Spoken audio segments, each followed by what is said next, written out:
আমাদের নতুন একটি ব্লগ। আসসালামু আলাইকুম।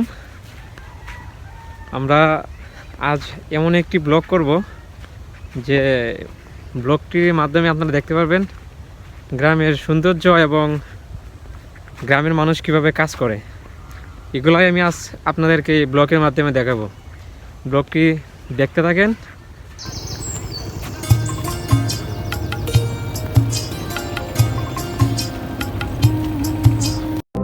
আমরা এখন গাড়ি করে চলে যাচ্ছি ডেঙ্গুতা হাওয়ারের দিকে। কিছুক্ষণের মধ্যেই আমরা ডেঙ্গুতা হাওয়ারে চলে যাব। চলে আসলাম বন্ধুরা ডেঙ্গুতা হাওয়ারে যাওয়ার রাস্তায়। এর রাস্তা দিয়েই ডেঙ্গুতা হাওয়ারে যাইতে হবে, আর এই রাস্তা দিয়েই কৃষকরা তাদের ধান বাড়িতে নিয়ে আসে। আমরা যখন বাড়ি থেকে বের হই তখন প্রচণ্ড ঠান্ডা ছিল, তো এই ঠান্ডার কারণে আমি ছাদন নিয়ে আসি। তো এই হাওরটি বিশাল বড় একটি হাওর, আপনি সারাদিন হাঁটলেও শেষ হবে না। এগুলো হলো ধানের চারা, এগুলো নিয়ে জমিনে লাগানো হবে।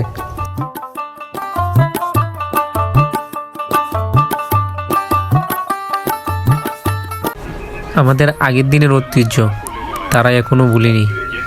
এটা থেকে মনে পড়ে গেল সেই দিনগুলোর কথা। বর্তমান সময় হলো এখানকার ধান লাগানির সময়, তো মানুষ এগুলা ধান লাগানি শেষ। এই সব কিছু লাগানি শেষ নয়, এখনও অনেক জমি বাকি আছে যে তারা এখনও ধান লাগানি শেষ করে নাই। আর এখানকার এই জমিগুলাতে প্রায় কাটাতে 10 মণ করে ধান হয়।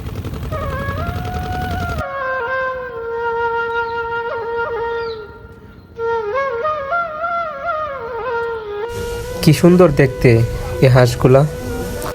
এখানকার স্থানীয় মানুষগুলা সব ধরনের কাজ করে থাকে। আমরা এখন হাওয়ারের মাঝখানে আছি, যে চারিদিক দিয়ে শুধু জমি আর জমি।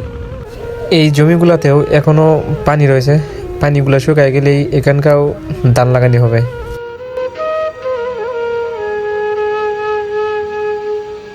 এই হাওয়ারগুলোতেও অনেক মাছ ধরা যায়।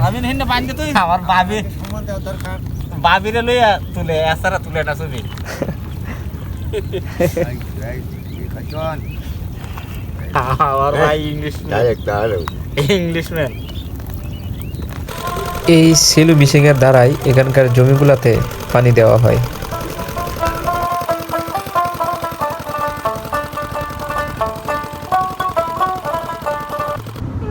যেরকম দান হয় এরকম বিপদও আছে। তো হলো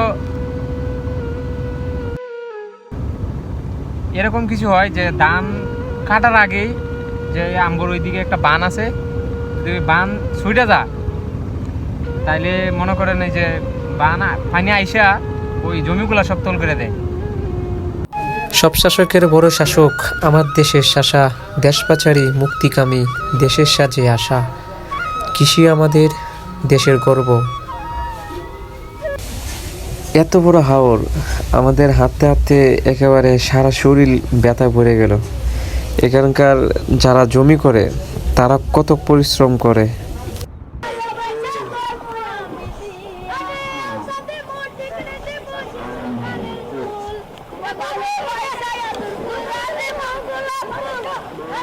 একজন রাখাল হওয়া এত সহজ নয়। রাখাল হতে গেলে অনেক পরিশ্রম করতে হয়। পোকা যেন না বসে এজন্য এই জমিগুলোতে বীজ দেওয়া আছে।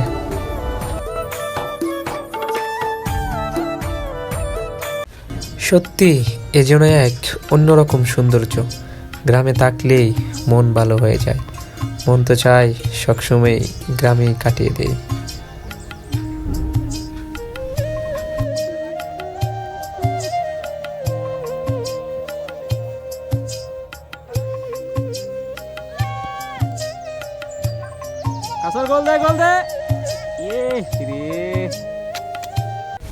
এ যেন এক মন জুড়ানো বিকেল।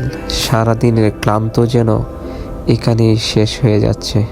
ধীরে ধীরে সূর্য ডুবে যাচ্ছে নতুন দিনের আশায়।